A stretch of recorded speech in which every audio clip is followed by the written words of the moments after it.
அனைவருக்கும் வணக்கம். நாம இன்னைக்கு பார்க்க போற காணொளி பாத்தீங்கன்னா, இன்றைக்கு தமிழ் தேசியமும் சரி, தமிழ் மொழி மீதும் சரி, தமிழ்நாடு மீதும் சரி, பற்றுள்ள இளைஞர்கள் தமிழ் தேசியத்தை தூக்கி பிடித்து முன்னோக்கி சென்று கொண்டிருக்கிறார்கள். இந்த காலகட்டத்துல ஒரு வரலாற்று சிறப்பு மிக்க ஒரு காணொளி தான் இந்த காணொலியை நான் பார்க்கிறேன். ஏன்னா, நாயக்க மன்னர்கள்ல பாத்தீங்கன்னா, பிறமொழி பேசுகின்ற நாயக்க மன்னர்கள்ல உச்சம் தொட்ட மன்னர் தான் யாருன்னா திருமல் நாயக்கர் தான் உச்சம் தொட்ட மன்னர். கிட்டத்தட்ட 1625 இருந்து 1659 வருடங்கள் வரை ஆட்சி செய்தவர்.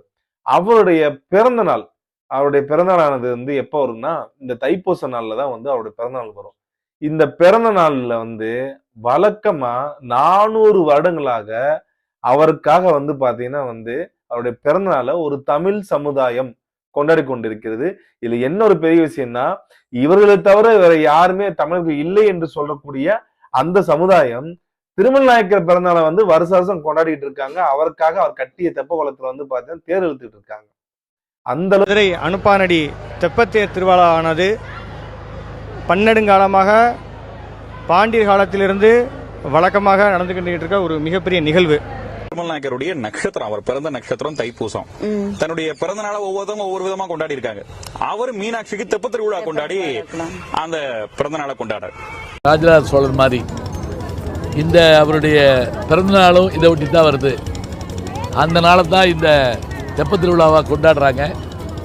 இதுக்கு பார்த்தா திருமல் நாயக்கர்னால அவங்க என்ன பலன் அடைஞ்சாங்கன்றதையும் நம்ம இந்த காணொலியில நம்ம பார்க்கலாம். அதுக்கு முன்னாடி நம்ம பழைய கேள்விகளுக்கு பார்த்தீங்கன்னா பதில் சொல்லிட்டு இந்த காணொலிக்குள்ள போகலாம்.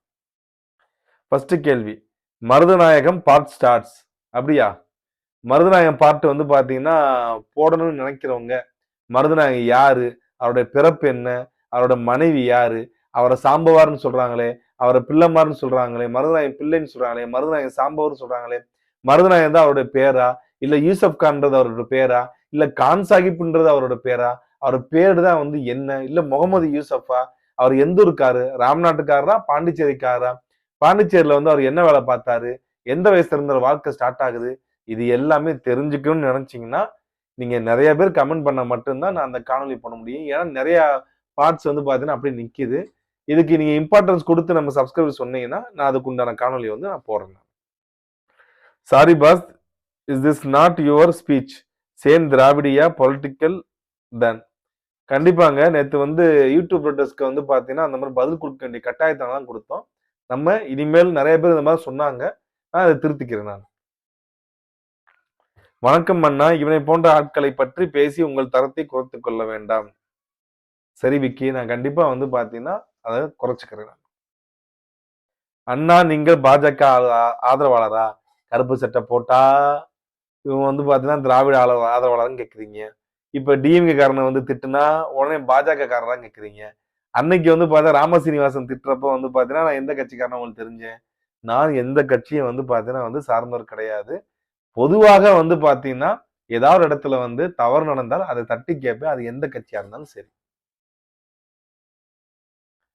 அண்ணா, இவனை அடிச்சும் பார்த்தாச்சு, அவுத்தும் பார்த்தாச்சு, ஒரு ரெஸ்பான்ஸும் இல்லை. ராவணா,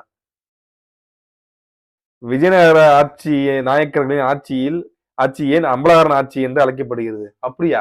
விஜயநகர நாயக்கரின் ஆட்சி நாயக்கர் ஆட்சின்னு தான் அழைக்கப்பட்டிருக்கு. இது ஜோதி அதிரா அவர் போட்டிருக்காப்புல. அம்பலகாரர்கள் யார்? அகமுடைய மறவர்களை அம்பலகர் என்று சொல்கிறார்களே, உண்மையா? அகமுடைய மறவர்களா? அகமுடைய மறவர்கள் அம்பலகாரர்கள் கருவாட்டு சாம்பர் மாதிரி சொல்றாப்புல. அம்பலகாரர்கள் ஆண்ட 72 பாலை நிலங்களும் நாயக்கர்கள் மறவர்கள் வெள்ளாளர்களின் பாட்டன் பூட்டன் வழி வழியாக வந்த நிலப்பரப்பா? அம்பலகாரர்கள் 72 பாளையத்தை ஆண்டாங்களா? அம்பலகாரர் முறைன்றது என்னன்னே தெரியாம பாத்தீங்கன்னா பைத்தியம் மாதிரி இதை உளறிட்டு இருக்கீங்க. இங்கு பல்லர்களே அப்படி வாங்க, இங்கு பல்லர்களே பாண்டவர்களாகவும் பல்லர்களே கௌரவர்களாகவும் பாண்டவர் யுத்தம் நடந்ததாக சொல்லப்படும் நாளில் யுத்தமாக நாடகமாக நடத்தும் வளமையும் இங்கு நடக்கிறது. பாண்டவர்கள் கௌரவர்கள் பல்லர்களா?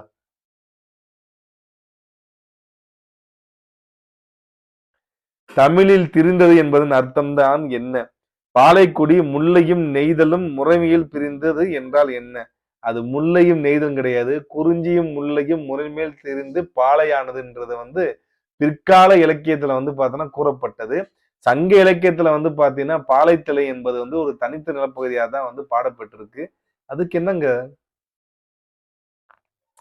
இந்த மாதிரி இந்த ஜோதி ஆதிரான்ற மாதிரி ஆட்கள்லாம் வந்து ஏதோ இவர்கள் மட்டும்தான் வந்து தமிழ் தேசியவாதிகள் மாதிரியும் இவர்கள் நிலங்கள் வந்து பிடுங்கப்பட்டதாகவும் ரஞ்சித்துக்கும் இந்த ஜெராக்ஸ் குரூப்புக்கும் எந்த ஒரு என்ன சொல்றது ஊசி முனை அளவு கூட வந்து பாத்தீங்கன்னா வேற வேற கிடையாது. 2 பேரும் ஒரே ஆள் தான். என்ன அவன் வந்து பாரதினா என் பாட்டனோட நிலத்தை வந்து ராஜராஜ சோழன் பிடிங்கிட்டான்னு சொல்லிக்குவாங்க. இவங்க என்ன சொல்லுவாங்கன்னா வந்து என் பாட்டன் போட்ட நிலத்தை வந்து நாயக்கர்கள் வந்து பாத்தீங்கன்னா திருட்டான்னுவாங்க. ஆனா உண்மை என்னன்னு பாத்தீங்கன்னா வந்து இதுக்கு அப்படி நேர்மாறா இருக்கும். திருமல் நாயக்கர் வந்து என்ன பண்றாருன்னா மதுரையை வந்து ஆட்சி செய்து கொண்டிருக்கிற போது மதுரை மீனாட்சி அம்மன் கோவில் ஆக்சுவலா வந்து பார்த்தா அந்த கோயிலோட வந்து ஒரிஜினல் பேர் சொக்கநாதர் கோயில் தான். மீனாட்சி என்ற பேர் வந்து பார்த்தீங்கன்னா நாயக்கர் காலத்துக்கு முன்பாக மீனாட்சி என்ற பேரே வந்து பார்த்தீங்கன்னா எந்த கல்வெட்டுகளிலும் வந்து பார்த்தீங்கன்னா அதை குறிக்கப்பெறவில்லை.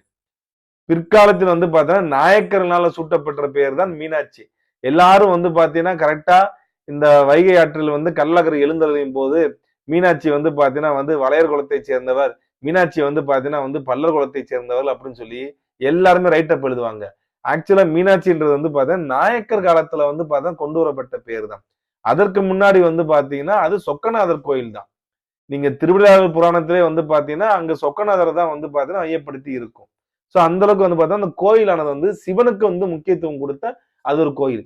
பிற்காலத்தில் வந்து பாத்தீங்கன்னா நாயக்கர் ஆட்சி காலத்தில் குறிப்பாக திருமலாயக்கர் ஆட்சி காலத்துலதான் வந்து அவருக்கு வந்து பாத்தீங்கன்னா அந்த சொக்கநாதருக்கு வந்து திருமணம் முடித்து மீனாட்சின்னு ஒருத்தவங்க திருமணம் முடிச்சு அவருடைய அண்ணன் வந்து பாத்தீங்கன்னா பெருமாள் அவர் வந்து பாத்தீங்கன்னா கல்யாணத்துக்கு வரப்ப வந்து பாத்தீங்கன்னா இந்த வைகை ஆற்றுல வந்து வெள்ளத்தை வந்து ஏற்படுத்தி விட்டார் சிவபெருமானு. அதனால இறங்காம திரும்பி போயிட்டாருன்னு சொல்லி இது எல்லாமே வந்து பாத்தீங்கன்னா இந்த வைகை ஆற்றில் எழுந்தருளும் சரி, மீனாட்சியும் சரி, மீனாட்சியோட அண்ணன் தான் வந்து பாத்தீங்கன்னா வந்து அழகர் என்றும் சரி, மீனாட்சி வந்து பார்த்தீங்கன்னா சிவரோட மனைவி என்றும் சரி, இதெல்லாம் எப்போ உருவான காலகட்டம்னா திருமலாயக்கர் காலத்துல உருவாக்கப்பட்டதுதான். அதற்கு முன்னாடி வந்து பாத்தீங்கன்னா இதுக்கு வந்து சொக்கநாதர் கோவில் மட்டும்தான் இருக்கு. அது மட்டும் இல்லாம பல்லர் சமுதாயம் வந்து தங்களுடைய மிகப்பெரிய வந்து பாத்தீங்கன்னா மதுரைக்கு கிடைக்கக்கூடிய மரியாதையாக அவங்க கூறப்படுவது வந்து என்னன்னா மதுரை தெப்பத் திருவிழா வந்து நடக்கிற விஷயத்தான் அவங்க பெருசா வந்து பேசுறாங்க. தெப்பத் திருவிழாவில் வந்து பாத்தீங்கன்னா அங்க இருக்கிற ஊர் குடும்பனுக்கு வந்து இவர்கள் வந்து பாத்தீங்கன்னா அந்த வடத்தை பிடித்து, அதாவது வடம் என்பது வந்து தேர் கிடையாது, அந்த உள்ள தெப்பத்தை வந்து பாத்தீங்கன்னா இழுத்து சுத்தி வருவாங்க. அதுல வந்து பாத்தீங்கன்னா மதுரை மீனாட்சி கோயில் இருக்கிற வந்து பட்டர்கள் இருந்து எல்லாருமே அந்த அறநிலையத்துறை அதிகாரிகள் இருந்து எல்லாருமே இங்க வருவாங்க. இது வந்து பாத்தீங்கன்னா தொடர்ச்சியாக கிட்டத்தட்ட வந்து பாத்தீங்கன்னா 1625 இருந்து இப்போ வரைக்கும் வந்து பாத்தீங்கன்னா வந்து தொடர்ச்சியா நடக்கக்கூடிய ஒரு விஷயம். இத வந்து ஏன் வந்து பாத்தீங்கன்னா இது இவங்களுக்கு இந்த இடத்துல வந்து பாத்தீங்கன்னா மரியாதை கிடையாது. இந்த உரிமை வந்து மரியாதை என்பது வேற, உரிமை என்பது வேற. இந்த உரிமை வந்து ஏன் உங்களுக்கு கொடுக்கப்பட்டுன்றத ஒரு விஷயத்தை நம்ம பார்க்கணும். நாயக்கர் காலகட்டத்துலதான் வந்து முக்கூடர் பள்ளு இலக்கியங்கள் வந்து பாத்தீங்கன்னா வந்து அதிகமா வந்து பாத்தீங்கன்னா பாடப்பெற்றது. இந்த பள்ளு இலக்கியங்கள் வந்து என்ன சொல்லுதுன்னா அங்க வந்து பாத்தீங்கன்னா ஆண்டையாக இருக்கக்கூடிய நாயக்கர்கள் வந்து அவர்களுடைய பண்ணையில எப்படி வந்து பாத்தீங்கன்னா வந்து வேலை செஞ்சாங்க, அந்த வேலை செஞ்சவங்களுடைய வந்து பாத்தீங்கன்னா அந்த பல்லர் சமூகத்திலேயே ஒருத்தர் வந்து தலைவரை வந்து போட்டிருப்பாங்க நாட்டாமைக்காரராக.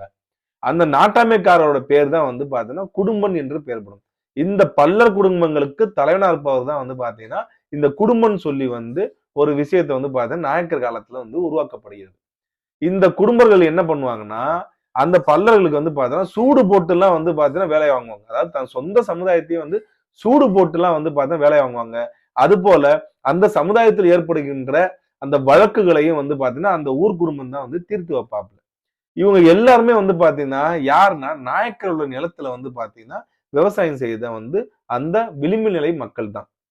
அவருடைய கஷ்டம் என்ன இருந்துச்சு, அவங்க எப்படிலாம் வந்து பாத்தீங்கன்னா பண்ணையில வந்து பாத்தீங்கன்னா அடிமையா வைத்திருந்தார்கள், அந்த பண்ணை அடிமைகளை வந்து பாத்தீங்கன்னா எவ்வளவு கொடுமைப்படுத்தினாங்க, எப்படி சூடு வச்சு வேலை வாங்கினாங்கன்ற எல்லா விஷயமே வந்து பாத்தீங்கன்னா இந்த முக்குடர் இந்த பள்ளு இலக்கியங்களை வந்து பார்த்தீங்கன்னா தெளிவாக வந்து பார்த்தீங்கன்னா பாடப்பட்டிருக்கும்.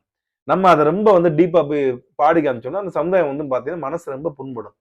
சோ இது ஒரு பக்கம் இருக்கட்டும். இப்படி போயிட்டு இருக்க காலகட்டத்தை தான் வந்து என்ன நடக்குதுன்னா திருமல் நாயக்கருக்கு வந்து மதுரையில் இருக்கிற கோவில் இருக்கு பாத்தீங்களா, மீனாட்சி அம்மன் கோயில். இந்த மீனாட்சி அம்மன் கோயில்ல வந்து பாத்தீங்கன்னா சுற்றுச்சுவர் இருக்குல்ல, இந்த சுற்றுச்சுவரை வந்து பாத்தீங்கன்னா கட்டி முடித்தவர் யாருன்னா மதுரை ஆட்சி செய்த திருமல் நாயக்கர் மன்னர் தான்.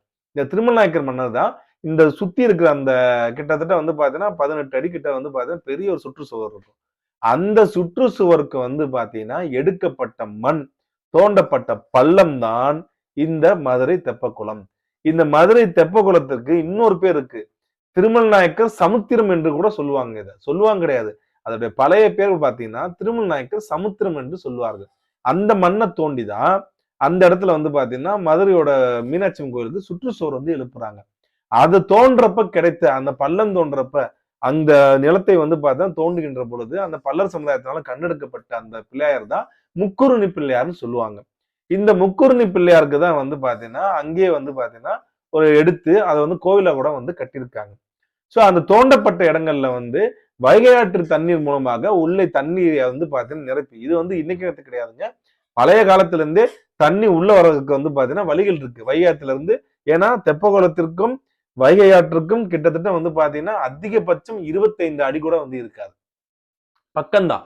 அந்த மாரியம்மன் கோயிலுக்கு பேக் சைட்ல போனீங்கன்னா வந்து Thiagarajar arts and science college, அந்த சயின்ஸ் காலேஜுக்கு பக்கத்துலயே வந்து பாத்தீங்கன்னா அப்படியே வந்து பாத்தீங்கன்னா வைகை ஆறு ஓடும். அதுல இருந்து வந்து பாத்தீங்கன்னா வந்து அது கீழே வந்து ஒரு வழியை ஏற்படுத்தி அந்த வழி மூலமாக தண்ணீர் வந்து மதுரை தெப்பக்குளத்துல வந்து பாத்தீங்கன்னா நிரம்புகிறது. தெப்பக்குளம் நிரம்புகிறப்ப என்ன ஆகுதுன்னா, திருமல் நாயக்கர் வந்து பிறந்த அந்த தினமான தைப்பூச திருநாள்ல தான் வந்து அவர் பிறக்கிறாப்ல. அந்த பிறந்த நாள்ல வந்து என்ன பண்றாங்கன்னா, இதை வந்து கொண்டாடும் விதமாக அங்கே அனுப்பானில் இருக்கக்கூடிய ஊர் குடும்பனுடைய தலைமையில் அங்க இருக்கிற வந்து பாத்தீங்கன்னா இந்த தேவேந்திர குல வேளாளர் சமுதாயத்தை சேர்ந்த மக்கள் அனைவரும் ஒன்று கூடி தெப்பத்தை வந்து பாத்தீங்கன்னா உள்ளே வந்து ஒரு தெப்பத்தை ரெடி பண்ணி அந்த தெப்பத்தை வந்து இழுத்துக்கு வந்து ஒரு முறை சுற்றி வந்து இந்த திருமல் நாயக்கருடைய பிறந்தநாளை வந்து கொண்டாடுகிறார்கள். இதற்கு வந்து பாத்தீங்கன்னா அங்க உள்ளூர்லயே வந்து அவருக்கு வந்து ஊர் குடும்பனுக்கு உரிய வந்து பாத்தீங்கன்னா உரிமைகள் கொடுத்து அங்க இருந்து வந்து பாத்தீங்கன்னா தாரை தப்பட்டை அடித்து அந்த மக்கள் பெருந்திரளாக வந்து இந்த விழாவில் வந்து பாத்தீங்கன்னா பங்கெடுத்து திருமல் நாயக்கருடைய அந்த பிறந்தநாளை வந்து பாத்தீங்கன்னா கொண்டாடி முடிக்கிறார்கள். வேற இந்த இந்த விழாவிற்கு வந்து பாத்தீங்கன்னா வேற எந்த ஒரு புராண கதையிலும் எதுவும் கிடையாது. ஒரே ஒரு ஆப்ஷன் தான்.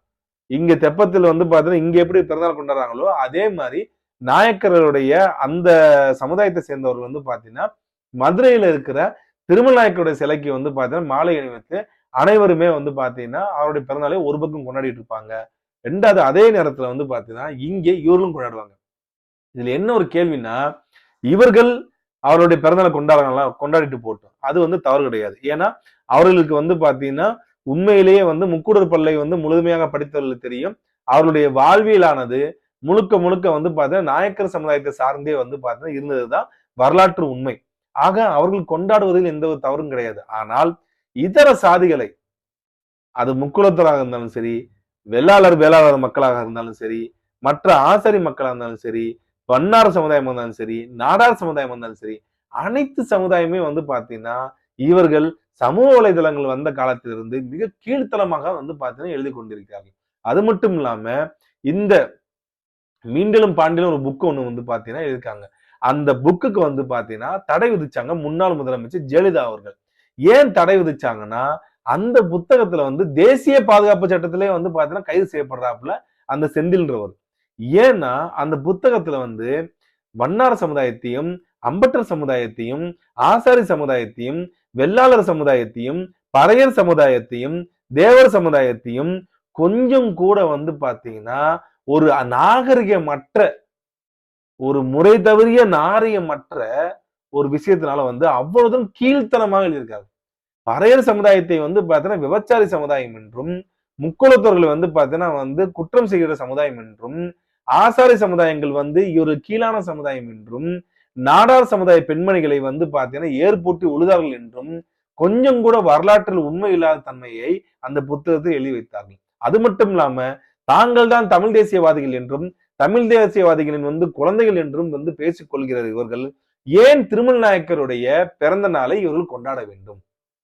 இந்த கேள்விக்கு பதில் கிடைக்குமா? நாயக்கர்னால் எங்கள் நிலங்கள் பிடுங்கப்பட்டது என்றால் முக்கூடர் பல்லில் இவர்களுடைய நிலமானது நாயக்கர் நிலத்தில் இவர்கள் ஏன் வேலை பார்த்தார்கள்?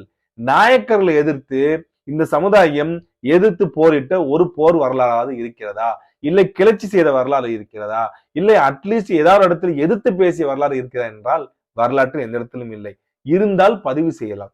இவர்கள் தங்களுடைய வரலாறு என்ன வேணா சொல்லிட்டு போட்டு, இன்னைக்கு எகிப்தை ஆண்டது வந்து பல்லர்கள் தான், கிரேக்கத்தை ஆண்டது பல்லர்கள் தான், உலகத்துல இருக்க எல்லா நாகரிகமும் பல்லர் நாகரிகம் என்னென்னமோ சொல்றாங்க, அது தாராளமா சொல்லிட்டு போட்டு, அது கருத்து சுதந்திரம். ஆனால் இவர்கள் வெள்ளாளர் சமுதாயத்தை வந்து பேசாத வார்த்தைகளும் கிடையாது, முக்குலத்தோர் சமுதாயத்தை பேசாத வார்த்தைகள் கிடையாது, நாடார் சமுதாயத்தை பேசாத வார்த்தைகள் கிடையாது.